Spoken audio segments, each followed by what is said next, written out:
Giggity giddy, giggity giddy, giggity giggity giggity goo.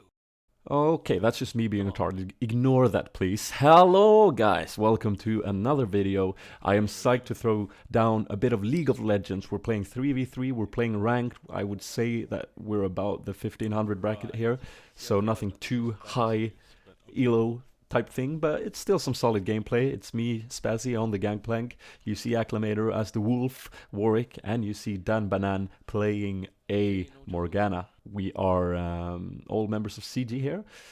So Compact Gaming throwing down some ranked games for fun in the evening. So moving in here, we noticed straight away that their team does not have a jungler, which is something that I think you should have on Twisted Treeline. And yes, you can have that. A lot of people are still surprised when I tell them, but yeah, Acclamator does a very good job playing Warwick in the jungle here, as you will see. Now, Twisted Treeline is the sort of second version of the League of Legends gameplay that came out.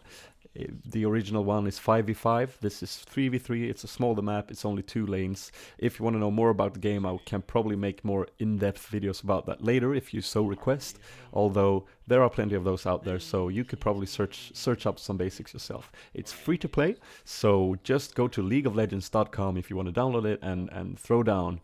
I'm playing on EU West server if you want to throw down with the Spazie. Again, this is not a high elo, not a high elo session, but I would say that we do some solid moves. Dan Banan is a bit trollish in this game, I should warn you in advance, but he always is, so just get used to that. So we're gonna have me bottom here, it looks like, Acclamator in the jungle again, and oh, there we have them, all of them. We're playing against a Kennen, which is fearsome laner. We have Yorick there, the Grave Digger. And also we had a, what's it called? Let's just call her Dragon Lady, because I do not remember that new champion. She came out today, I think, or the day before today, or something like that. Oh, looks like I'm gonna head top. I do not know why. I think it's because we decided that Morgana is better 2v1 early, since she has Spell Vamp. So I'm going top, and I will probably face the... Ooh, here they come for a gank on Acclamator. They will not get him, luckily. I tried to slow them there with my parley. Oh, a lot of flashes and exhaust going off, but that's a big waste from them, so that's a good thing. Although Acclamator had to flash as well, our Warwick is now without flash. However, he got away, he got some XP from the first creeps, and they've lost XP on bottom. So, all in all, not too bad. Now I'm just gonna try and play it safe. I think, if I recall correctly, I'm having, well, as you would, a quite rough laning phase against this Kennen. Kennen is one of the most annoying laners to most champions, in my opinion. I think he's really strong, and I really enjoy playing him myself. But here I must admit I don't really play very well either. I don't dodge his procs on his W, which basically is when his auto attacks fires 4 times, I think.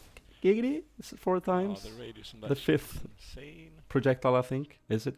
That marks you with Mark of the Storm, and that's of course where Kennen draws his power, so he can unleash that, deal some damage. It's a bit annoying. So we're both chugging some pots here, and he's going aggressive. Every time he has that up, he just threw it right there, and I have a mark on me. So it's a bit rough again, but I'm just lingering through here. I think I will request a switch with Dan later on, because Dan will be a better matchup for Kennen. But I just need a bit of lifesteal, a bit of sustain in order to take on that 2v1 bottom. Meanwhile, Acclamator, our little Warwick, is clearing the jungle top, getting some minor creeps there, and probably moving up for some gank here, since Kennen is very overextended. Now a little mistake going off here, as you can see. Oh, I'm just out of range with my exhaust. We both knew that Kennen did not have a flash, so if I just would have landed that exhaust, we probably could have chased him down. Now instead he pokes us back for some damage, and that was just a big fail on our part. Now I'm just trying to get some last hits here. Last hitting is very important in League of Legends. You want to get the last hit on the creeps, as in any MOBA game. You do that to get some extra gold. However, if you are a Hon player, there is no, or a Dota player for that matters, there is no deny system in this game. You cannot deny a person the kills by killing your own creeps. You can merely zone them out with your abilities, and I must say that I do prefer that. I think it makes for more fun gameplay. So I'm probably gonna jump ahead a bit every now and again here in the video, so don't be surprised if we get a little pop in the video every now and again. Boop. There's one right there. Okay, I'm going back for the first time, buying a Vampiric Scepter for some lifesteal, a ward, a couple of health potions there. So my team is in a bad position, trying to claim the red for our jungler. Cannon is coming. It's too. They do realize too late that they are 2v3 since I'm back to base. They're getting caught here by Kennen and the Dragon Lady. And here comes the bind from Morgana, but it hits one of Yorick's clones or minions. So unfortunately Warwick goes down there, which is a bit rough. Now I'm heading towards bottom here. That's unlucky. And since we have it warded, I'm going to keep an eye on that red, make sure that they don't get it. Also, I can see any movement coming towards my lane, so it's really useful. I will not be set up for ganks easily, since we have that ward in the center. Now you're going to see this later in the game, where actually, here comes Yorick for instance, and I know that he's there, so I just take a couple of steps back, making sure that he won't get to me. Now you're going to see in this game that we actually purchase, or well, I actually purchase, and there comes Kennen too, which means Morgana is free to push top. We actually purchase a couple of pink wards as well, which is always useful to grant that vision of invisible units. So the wards that I'm talking about are the little items you see there on the map next to the little lizard up to the left corner there. And there you can see it, where Kennen just made himself a little ball of lightning. There's a ward right there. And that ward grants us vision of that place, so we can see incoming ganks and stuff. Now there are two different types of ward. One that is a sight ward, which is the one placed right there, and then there's also a vision ward, which means that you will be able to see stealth units with it. And the ward itself is a stealth unit, so you can actually place that in the vicinity of a ward of the enemy, spot that and kill it, and you will see that later on in the video. Now here Morgana comes down with the ultimate there, slowing them down. We're both flashing in. Now Dan Bananas, I say, a bit trollish, using his Dark Binding before the Soul Shackles actually lands the stun, so no reason to do that, but we still got the kill, so hey, let's not be critics here. Now we can safely secure this red buff, which is huge on this map. You really want to control the buffs. There are 3 of them in the jungle, and plus a quote-unquote Baron buff, so I guess 4 in total. Now you want to make sure that you have vision on them. You want to make sure that you know roughly if the enemies are going for them or not, because controlling buffs is huge. So I'm just farming along here, and we're probably just going to jump ahead a bit. Let's score them double all your Hello people. only have Drake. Yeah, I don't know, mate. So basically, what I said before was something we were not paying attention to this time around, because they have Drake now, which is a team-based buff that you get to, which increases your damage as a team. So they did a sneaky little Drake kill there and got away with the Drake buff. So we are in a bad position, but it looks like Morgana's going to move in here anyway. York is about to recall, hits him with a Dark Binding, Tormented Soul, and there goes the Soul Shackles as well. I raise morale to make us catch up. There goes the stun off. Even though Morgana is exhausted, she managed to grab the kill there. Good job trying to bind the Dragon Leader. Here comes Kennen as well. We're probably going to see a dead Morgana here. Ooh, Kennen coming in with Lightning Rush. Oh, there it is.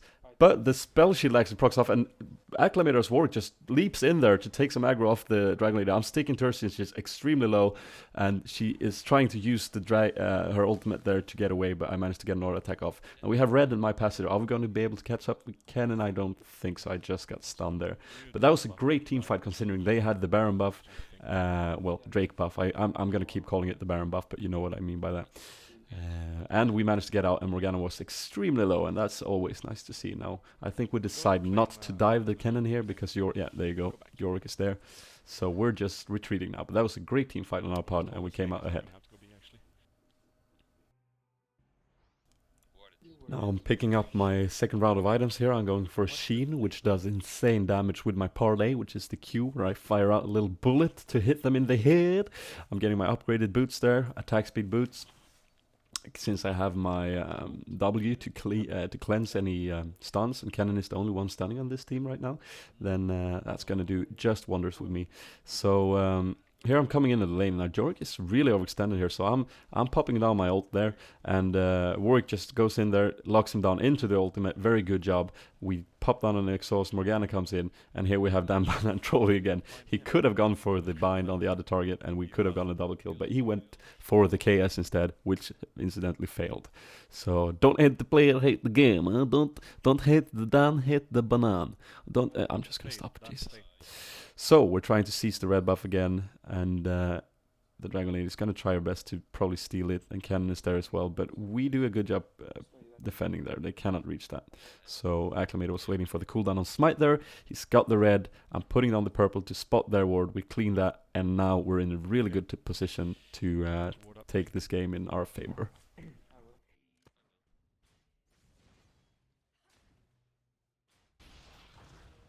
Couple of minutes later, I've just managed to down Yorick in lane, and that is his ultimate, just chasing me down after that. I used my ultimate to kill him. Now, here's an interesting little event, and this seals a lot of the outcome of this game, I reckon. They are going for Drake 2v2 up there, and they are actually coming out ahead, even though I'm not there, which is great. So we're able to not only down Yorick bottom, we also downed, I believe, Cannon? No, the other one, the Dragon Lady.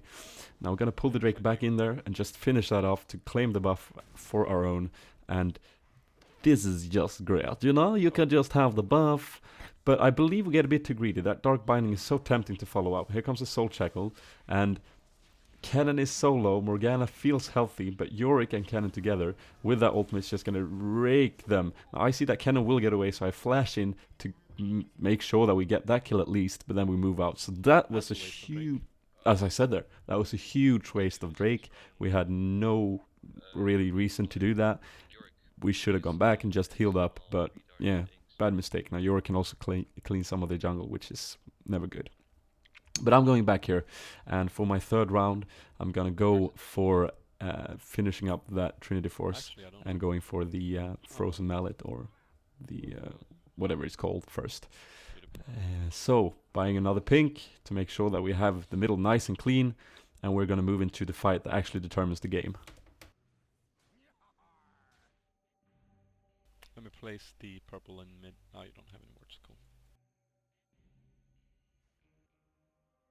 Yeah, push this, push this. I'm getting a bit of lag there, but the dragon buff ran out, so we used it to secure all the buffs in the jungle, and we tried to get into team fights. But now we've all bought stuff. We were all healthy. We're planning to push this turret. We're not doing it very sneakily-ish. That's a word for sure. But we plan to move in here, but without actually doing like the full aggression. So here Cannon moves in, which is brilliant because he only hits one of our targets, and Morgana actually flashes out. Now we can move in with our ultimates and lock Cannon down. Yorick does a great job ulting him in the last second, so he can still deal damage. And unfortunately, Morgana is going to die to that Cannon damage and the Dragon Lady. But we are actually in a very good position here. She does surprisingly much damage to me, but I pop my health pot mid-fight, and I managed to get away with just 50-ish HP, which is great. So that was a beautiful team fight. We managed to lock them down and capitalize on their mistake. Now we're just gonna push this, but if I remember correctly, the surrender vote comes right here, and that's a GG. Yeah. So that's 3v3. I hope you enjoyed watching this, guys. Feel free to comment and rate and subscribe, and leave a comment about what you'd like to see me do next. I definitely want to get some more League of Legends videos out there, and probably a couple of other games, but you know, feel free to give me any hints or tips of where you'd like this to go. And that's all I've got to say. I will now salute you all and say thanks for watching. Bye bye. This is Spazie. I'm out.